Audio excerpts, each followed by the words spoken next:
근데 교도소의 구조가 굉장히 다른 건물들하고 다르게 굉장히 좀 과학적인 구조라고들 하던데. 미국의 메릴랜드 주에 있는 노스 브랜치라는 교도소가 있어요. Just over 200 kilometers from Washington, D.C., behind a ring of lethal razor wire stands one of the most secure prisons in the world. 거기는 일단 그 초강력 콘크리트라 그래서 안에 촘촘하게 만들어진 철망 막 거기다가 이제 콘크리트를 씌워가지고 대포를 쏴도 잘 부서지지 않는 그런 구조물로 돼 있고 그다음에 그것들을 이렇게 착착착착 똑같은 구조로 쌓아가지고 안에서는 절대 여기가 어딘지 알 수가 없대요. 안에서는. Its cells are made from extremely tough concrete. They're cemented into a cell block controlled by CCTV. All the cell blocks are identical to confuse prisoners. 그다음에 안에는 그 물론 이제 CCTV가 쫙 깔려 있고 그다음에 이제 중간중간에 이제 사람들이 모이는 공동 공간이 있지만 거기는 이제 24시간 간수가 보고 있고요. 탈출을 하기 위해서 만약에 나올 수도 없지만 나올 수만 있다면 나오자마자 이제 밖에는 탑들이 있는데 여기는 이제 뭐 서치라이트가 도는 게 아니라 눈에 보이지 않지만 초단파 센서로 쫙 이제 그물망이 펼쳐져 있어가지고 나가는 순간 바로 알게 되고요. 그 다음에 첫 번째 이제 담은 높이가 5m짜리 담이라서 넘기 쉽지 않겠죠. 근데 이걸 넘으면 더 끔찍한 일이 벌어지는데 원래는 보통 담 꼭대기에만 철조망이 있어야 되는데 여기는 이 바닥부터 이 벽 전체가 다 철조망이 쫙 둘러싸여 있고 그 철조망도 초장력 금속으로 돼 있어가지고 다 끊기지도 않는데 이거 끊는 순간 끔찍한 일이 벌어져요. 팡 풀리면서 어딘가 이제 박히는 거죠. It's exceptionally difficult to get through. Immediately you feel like the tension in the wires is stopping you getting anywhere. And what... Now, a well-tooled up prisoner may have some kind of wire cutters. Ooh, ah! Right, that's got my arm now. I don't want to go any further. 이제 7개의 이게 방어망이라고 되어 있는데요. 그래서 거기에 현재 1,400명 정도가 수감되어 있는데 900명 이상이 살인범들이고요. 지금까지 한 명도 물론 탈옥한 사람이 없고요. 앞으로도 없을 거라고 믿어지는 굉장히 완벽한 교도소긴 한데 문제가 뭐냐면은 이제 유지비. 1년 유지비가 우리나라 돈으로 한 4천만 원이 된대요. 한 명한테 4천만 원씩 들어가요? 대략 예, 그만큼이 들어간대요. 격리 비용이네요. 거의 완전 격리시키는 느낌인 것 같아요. 재소자들이 노역을 하잖아요. 그 노역 중에 또 인기가 있는 게 있고 인기가 좀 없는 게 있다고 들었어요. 일단 노역을 하면 8시부터 이제 그 작업을 시작해서 어딘가 가잖아요. 가면은 그 또 얘기도 조금 더 하게 되고 뭐 몸을 움직이고 하니까 이제 웬만하면 노역을 하고 싶어 하지 않습니까? 왜 혼자 그냥 하루 종일 방에 있으면 예, 답답하고 운동이라는 건 딱 30분밖에 거의 안 되거든요. 그러면 햇볕을 받을 수 있는 시간이 그밖에 없는 거죠. 노역 근데 하고 싶다고 다 자기 마음대로 선택할 수 있는 게 아니라 점수나 평가가 이게 다 있어가지고 그 좋은 순서로 가장 인기가 좋은 게 이제 목공입니다. 목공이 되려면 굉장히 좀 성실하게 살아야 되겠죠. 되고 네. 그 기술을 또 잘해야 되고. 배우는 거 아니에요? 그 그렇죠. 그리고 나가서도 그렇게 할 수 있고. 그리고 연장도 다르고 이러는 곳이라 되게 보안 그것도 되게 조심해야 될 것 같아요. 그렇습니다. 그러니까 믿을 수 있는 사람을 날카로운 예, 뭐 예. 톱이나 그렇죠. 믿을 수 이런 있는 끌 사람. 이런 거는 어떻게 보면 안으로 갖고 들어가면 흉기가 될 수도 있는 거잖아요. 네, 그렇죠. 신창원 탈옥 사건이 되게 유명하잖아요. 아마 1997년인 것 같은데. 그때도 전부 이제 다, 예, 그 작업장에서 이 그 쇠톱을 어떻게 밖으로 빼냈냐면은 신발 밑창에다가 비창에다가 밑창은 안 보니까 금속 탐지기에도 거의 안 걸리고 뭐 그렇게 해서 그걸 빼냈다고 그러더라고요. 신창호는 부산 교도소 내부를 면밀히 관찰한 후 화장실 환풍구를 통한 탈주 경로를 정하고 바로 장기적이고도 치밀한 준비에 들어갑니다. 쇠창살을 자를 물건을 찾던 신창호는 탈주 석 달 전 교도소 내 영선 창고에서 쇠톱 2개를 확보합니다. 신창호는 이 쇠톱을 운동화 밑창 속에 숨겨 감방 안으로 갖고 들어와 이어 좁은 화장실 환풍구를 쉽게 빠져나가기 위해 몸무게를 줄이는 데 착수합니다.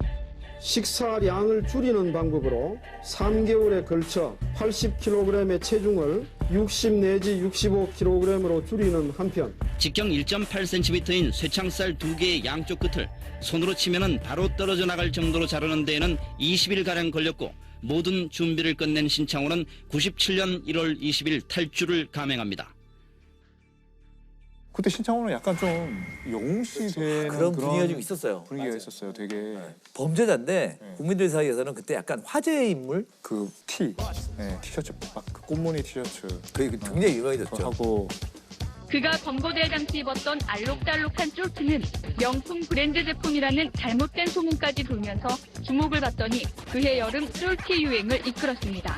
탈옥수 신창원의 도주가 장기화되면서 신창원을 소재로 한 만화가 등장했고 한 청소년이 이른바 신창원 탈옥 게임에 열중하고 있습니다. 화장실 창문을 통해 탈옥을 시도하지만 빠져나가기에는 너무 뚱뚱합니다.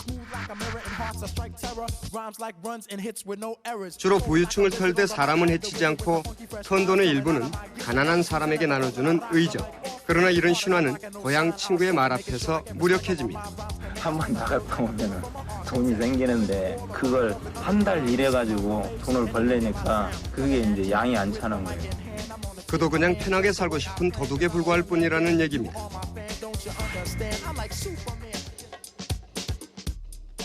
탈옥은 약간 영화에서나 보는 거라고 우리는 생각을 했었는데. 그렇죠. 그리고 3년이나 도망 다녔잖아요. 그리고 참 궁금한 거. 신창원은 탈옥범인 줄 알잖아요. 신창원이 왜 들어갔는지는 아무도 몰라요. 원래 1989년도에 신창원이 89년도에 들어갔어요. 89년도에 공범들하고 같이 문방구점을 털었어요. 그래서 이제 강도 살인의 공범으로 교도소에 들어가게 되죠.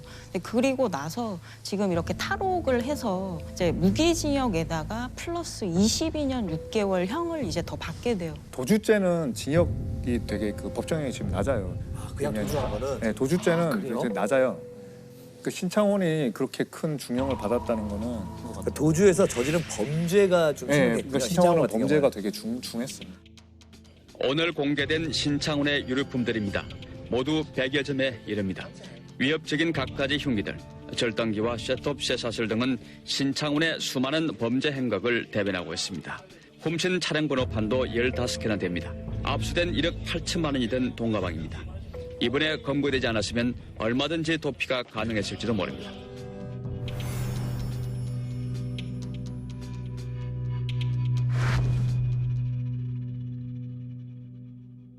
그러니까 신창원 같은 경우에는 아무리 뭐 모범수가 된다고 해도 못 나오는. 사실은 이제 실질적으로 나올 수 없다고 봐야 되죠. 그 신창원 사건 이후에 교도소 분위기가 굉장히 많이 바뀌었다고 들었어요. 거의 매일 이제 고무망치로 방에 가서 다 그 책창살을 두들겨 봐요. 소리가 다르잖아요. 실로폰처럼 이렇게 끊겨져 있으면 소리가 다르기 때문에 다 두들겨 보고, 그리고 이제 금속 탐지기, 금속 탐지기 항상 통과하게 만들고 그렇게 해오고 있습니다. 저는 신창원 생각하면 사실 굉장히 여러 가지 감정이 드는데 그 교도소가 결국은 교화가 목적이잖아요. 근데 신창원의 지금 현재 꿈이 소년범들을 상담을 해서 더 이상 소년범들이 계속적으로 범죄의 길로 나아가지 않도록 지금 상담 공부도 하고 있대요. 근데 이제 신창원이 주고받은 편지가 있는데 그 안에 신창원이 썼던 말 중에 본인의 지금 상황에 대해서 가정환경이나 교도소를 탓한다면 그건 변명만 될 뿐이다 라고 스스로 얘기를 하면서 전과자가 새 삶을 살게 되는 일은 정말 어렵다. 오로지 본인이 깨달아야만 가능하고 깨달을 수 있는 기회가 있어야만 가능하다라고 얘기를 하거든요. 그러니까 현재 신창원의 꿈은 교도소를 나가는 게 아니고 나갈 수 없다는 건 본인도 알아요. 그런데 쉽고 편한 길을 택한 것. 그런 범죄의 길로 애초에 들어선 게 너무나 안타깝다라는 거예요. 사실 신창원이 사회에 끼친 해악은 이루 말할 수가 없죠. 이 사회의 모든 시스템을 흔들었고 사회 규정을 불신하게 만들었고 그런 사람도 내가 남의 탓을 하는 게 옳지 않다라는 걸 깨달았다면 아주 어릴 때부터 그런 범죄의 길에 들어선다는 게 과연 이 정도의 자유를 박탈할 수 있다는 걸 알아야 소년범들이 더 이상 범죄를 하지 않을 것 같아요. 뭐 기왕이면은 여건이 될지 뭘지 모르겠지만은 실제 교도소를 학생들한테 보여줄 수 있으면은 그 보면 잊혀지지가 않을 것 같아요. 범죄라는 것도 시간에 얽매여 있는 거거든요. 공소시효 안에서 범죄가 범죄일 수 있고 그거를 추적해서 잡아서 기소하는 거지, 공소시효를 벗어나면 검사가 기소를 못하는 거죠. 검사가 기소를 못하는 거는 이제 수사도 할 필요가 없어지는 겁니다. 영구미제가 되는 거죠, 말하자면. 그러니까 사건도 죽어버리는 거네요. 그렇죠. 예. 살인은 폐지됐. 태완이법이 이제 그 살인죄 공소시효를 폐지한 법이거든요. 2015년에 통과됐는데 태완이법이 살인죄로 인한 또 사형이 규정된 그 죄를 저지른 경우에는 공소시효가 적용되지 않습니다. 그리고 사실은 2013년에 이미 성폭력에 관해서는 13세 미만 어린이를 성폭행하면 공소시효가 없어졌어요. 근데 그거는 굉장히 성폭력에 관해서 제한적으로 있었던 거고 2015년에 태완 입법이 통과되면서 살인죄에 관해서는 적어도 이제 공소시효가 전혀 없어지게 됐습니다. 그러니까 대구 어린이 황산 테러 사건이라고 네. 하는 사건인데 그 어떤 사건이었죠? 그러니까 이제 1999년 5월 20일에 태완이가 6살이었거든요. 6살인데 아침에 학습지 공부하러 이제 학원에 가는 길에 갑자기 남자가 뒤에서 머리를 뒤로 딱 이렇게 해가지고 황산을 뿌린 거예요. 황산을 얼굴에. 네, 그러니까 눈이 다 녹고 얼굴도 다 녹아서 식도도 다 이제 녹고 그래서 49일 동안 이제 고통에 시달리다가 이제 하늘나라로 갔죠.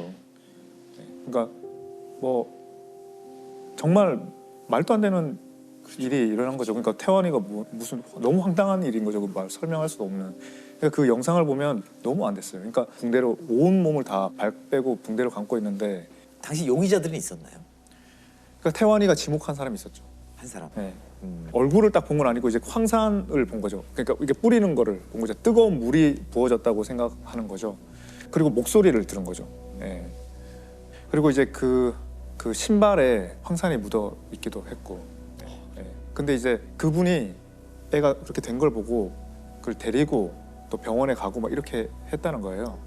네. 그런 와중에 옷에도 황산이 묻고 그래서 옷 신발에도 묻었다. 그리고 옷과 신발을 분리해놔야 되는데 그냥 한 대 섞어 놓다 보니까 신발에 황산이 발견돼도 이게 옷에 있던 게 묻었어야 할 수도 있는 거잖아요. 그러니까 오염된다고 하죠. 그냥 증거가 오염돼 있는 상태고 또 어떤 면에서는 그 경찰이 보기에는 그 도와준 사람이랑 이 범인이랑 혼돈했을 수도 있다고 생각도 할 여지도 있었던 것 같아요. 기소조차 못한 거네요. 네, 그런 불확실성 때문에 기소를 못했어요. 그게 굉장히 안타까운 거죠.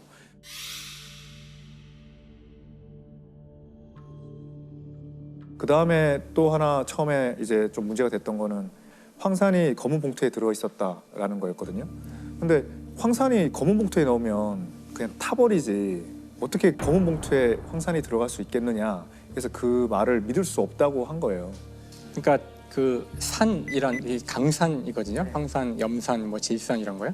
그러니까 산이 우리한테는 이게 뭐든지 다 이렇게 태우는 것 같은 느낌을 주는 이유가 이게 금속을 녹여요. 금속. 그러니까 금속을 황산에 넣거나 그러면 금속이 확 이렇게 녹아버리는 걸 보기 때문에 모든 걸 다 녹일 것 같은 착각을 하는데 실제로 화학 반응은 간단하지가 않아서 지금과 같은 플라스틱은 못 녹여요. 그러니까 황산은 그 탈수제 역할을 하거든요. 탈수란 거는 단순히 물을 좀 흡수한다가 아니라 분자로부터 산소와 수소를 다 뜯어낸다는 뜻이에요. 그러니까 이걸 이제 사람한테 하면은 탄소만 쟤만 남는 거죠. 쉽게 얘기하면은. 근데 이 플라스틱은 산소가 없거든요. 그렇죠. 그냥 탄소에다가 수소만 있기 때문에 비닐, 플라스틱 못 녹여요. 범인은 뭔가 황산의 성질에 대해서 알고 있는 거 아닌가요? 뭔가 준비를 한 거예요. 이 지식을 가진 사람이 제대로 준비를 한 거니까. 결국 태완이 사건은 어떻게 되고 있는 건가요, 지금? 그 태완이 사건은 근데 아쉽게도 공소시효가 만료됐어요. 만료되고서. 그거까지는. 근데 기소를 못할 뿐이지 수사는 뭐 원하면 할 수도 있는 거고 범인을 찾을 수도 있는 거잖아요. 그렇죠. 근데 공소시효가 완료됐을 때 강제 수사를 할 수 있냐에 대해서 강제 수사는 논란이 되죠. 혹시나 범인이 밝혀져도 처벌을 할 수 없는 거고. 그렇죠. 그게 굉장히 안타까운 거죠. 그 법이 제정된 거는 태완이 사건이 너무 안타까운데 공소시효가 만료되는 걸 막지 못한 걸 보고 이런 일이 또다시 있어서는 안 되겠다 해서 제정이 됐고 16년 전 대구에서 6살 어린이가 누군가가 뿌린 황산을 뒤집어서 숨진 사건이 있었습니다. 그런데 최근 이 사건의 공소시효가 만료돼 영구 미제 사건으로 남게 됐습니다. 일명 태완이법이라고 불리는 형사소송법 개정안이 반대표 없이 국회를 통과했습니다. 이로써 형법상 살인죄의 공소시효는 완전히 사라지게 됐습니다. 태완이법 시행 뒤 경찰이 재수사로 해결한 장기 미제 사건은 6건이나 됩니다. 약촌오거리 살인사건이 그 첫 성과입니다. 유력한 용의자가 밝혀졌는데도 공소시효가 9일밖에 남지 않아 영구 미제 사건이 될 뻔했는데 때마침 도입된 태완이법 덕분에 사건을 해결할 수 있었습니다.